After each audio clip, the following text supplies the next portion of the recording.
اللهم صل على سيدنا محمد وبارك وسلم صلی اللہ علیہ وسلم.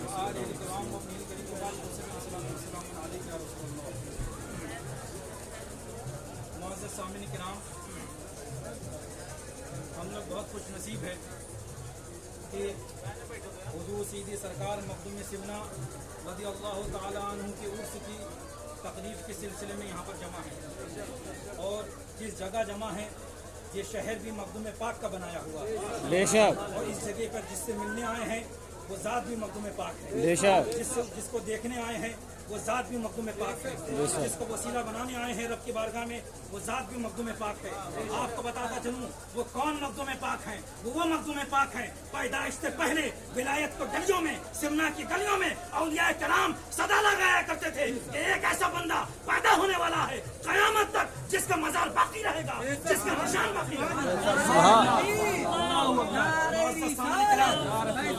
حضور سیدی سرکار مخدوم سمنا کے پیدائش سے پہلے سمنا کی گلیوں میں اولیاء اللہ آوازیں لگایا کرتے تھے کہ ایک ایسا بندہ پیدا ہونے والا ہے، ایک ایسا اللہ کا ولی پیدا ہونے والا ہے، قیامت تک اس کا نشان باقی رہے گا، قیامت تک اس کا نام و مرتبہ باقی رہے گا، قیامت تک اس کا شہرہ، اس کا مرتبہ باقی رہے گا. آج ہندوستان میں جنے کتنے مزارات ہیں، آج ہندوستان میں جنے کتنے اولیاء اللہ ہیں، لیکن جو مقام سیدی سرکار مخدوم سمنا کا ہے ہندوستان کی روئے زمین پر فی الوقت وہ مقام کسی کا نہیں. سبحان اللہ.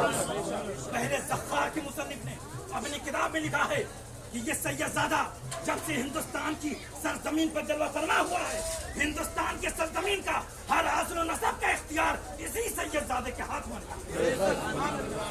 وہ مخدوم سمنا ہے، ولایت کے وہ مقام ہے جب انہوں نے اپنے پیر زادے کو اس کی گدی پر بٹھایا.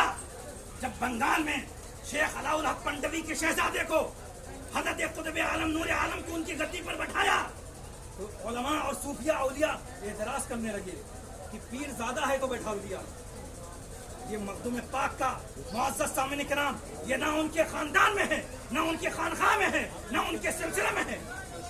تو جب بیٹھایا لوگ کہنے لگے پیر زادہ تھا اس لیے بیٹھایا.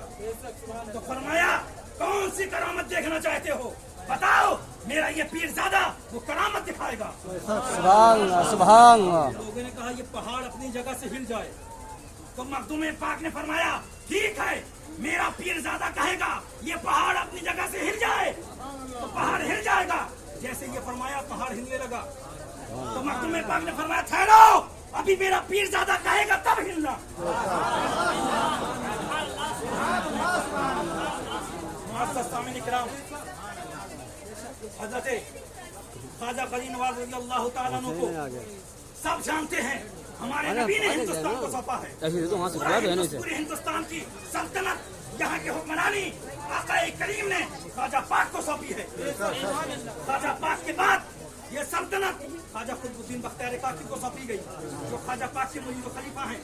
پھر اس کے بعد ہندوستان کی سلطنت خواجہ قطب الدین بختیار کاکی کے مرید و خلیفہ خواجہ فرید الدین مسعود گنج شکر کو سونپی گئی.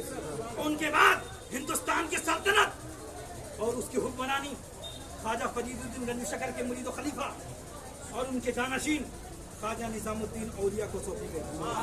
اور ان کے بعد ان کے مرید و خلیفہ خواجہ نصیر الدین چراغ دہلوی کو سونپی گئی.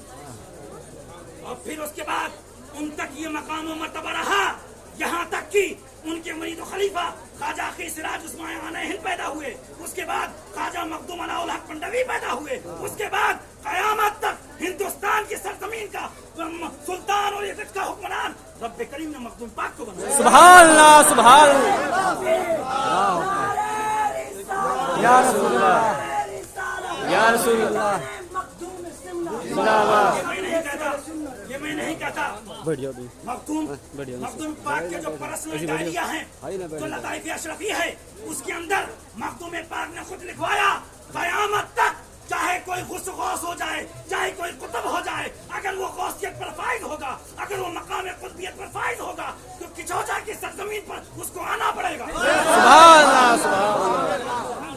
ہمارے اعلیٰ حضرت بریلی کے تاجدار امام اہل سنت نے فرمایا ہر ایک کا ایک دور رہا ہے, ہر ولی کا ایک دور رہا ہے, ہر قطب کا ایک دور رہا ہے, ہر اللہ والے کا ایک دور رہا ہے. لیکن بعض اللہ والے ایسے ہیں جو جیسے زندگی میں جیسے حکمرانی کرتے تھے, مرنے کے بعد بھی اپنے قبر کے اندر ویسے ہی بیٹھ کے حکمرانی کرتے تھے. سبحان اللہ, سبحان اللہ. ان میں سے 3 کے مزارات, 3 کے بارے میں مخدوم سمنا نے فرمایا جیسے وہ زندگی میں حکمرانی کرتے تھے مرنے کے بعد بھی کر رہے ہیں. ان میں سے ایک ذات حضور سیدی سرکار مخدوم سمنا کی. سبحان اللہ, سبحان اللہ. سامنے کرام رب کریم کے بارگاہ میں دعا ہے کہ رب کریم حضور سیدی سرکار مخدوم پاک کا فیضان عطا فرمائے. آمین. معزز سامنے کرام, ایک بات اور بتاتا رہوں, مخدوم پاک وہ ذات ہیں پیدائش سے پہلے اولیاء کرام, اس میں حضرت خضر علیہ السلام بھی موجود ہیں. فرماتے رہے آنے والا ہے, ایک ایسا اللہ کا بندہ آنے والا ہے, ایک ایسا ولی اللہ آنے والا ہے, ایک ایسا غوث زمانہ آنے والا ہے, ایک ایسا قدوۃ الکاملین آنے والا ہے. قیامت تک اس کا نام باقی رہے گا. پھر ہم مخدوم پاک پیدا ہوئے, پھر حضرت خضر علیہ السلام آواز لگا رہے ہیں. اس کے بعد وہ اور اولیاء اللہ ہوں گے جن کو بستروں پر آ کر حضرت خضر علیہ السلام جگاتے ہیں, اٹھو. اگر غفلت کی ذلیل سو گے تو مقام ولایت تک گدوں پر کیسے پہنچ پاؤ گے؟ لیکن مخدوم سمنا کی وہ ذات ہے خود بخود بیدار ہو جاتے ہیں, خود بخود اپنی والدہ سے کہتے ہیں میں راہ خدا میں نکلنا چاہتا ہوں, میں اس بادشاہت کو چھوڑنا چاہتا ہوں, میں اس سلطنت کو چھوڑنا چاہتا ہوں, میں اس دنیا کو چھوڑنا چاہتا ہوں. بہت بڑی عمر نہیں تھی, 23-24 سال کی عمر تھی اور یہ بات کر رہے ہیں.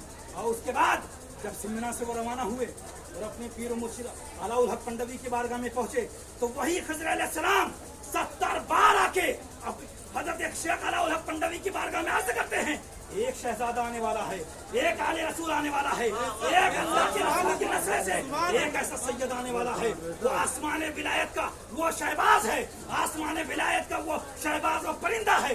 سارے اولیاء کرام جال لیے بیٹھے ہیں, تم اٹھو تاکہ تمہارے جال میں وہ شہباز پھنس جائے. زندگی میں پہلی مرتبہ شیخ علاء الحق پنڈوی اپنی خانقاہ سے نکل کر 10 کلومیٹر دور نکل کر مخدوم سمنا کا استقبال کیا. کس نے خبر دی تھی کہ اللہ والا آنے والا ہے؟ یہ حضرت خضر علیہ السلام نے دی. وہ کون خضر علیہ السلام؟ جن کی صحبت میں حضرت موسیٰ علیہ السلام رہنا چاہتے تھے کہ مجھ کو اپنی صحبت میں رکھ لو. تو انہوں نے فرمایا انکا لن تستطیع معی صبرا, اے موسیٰ تم میرے ساتھ رہنے پر صبر نہیں کر پاؤ گے, میرے ساتھ وہ نشانیاں ہیں, وہ علامتیں ہیں, تم صبر نہیں کر پاؤ گے. انہوں نے جا کے خبر دی شیخ علاء الحق پنڈوی کو کہ آنے والا ایک اللہ والا آنے والا ہے. رب کریم کی بارگاہ میں دعا ہے مولا تبارک تعالی ہم سب کو حضور سیدی سرکار مخدوم سمنا کا فیضان عطا فرمائے. آمین. دوسری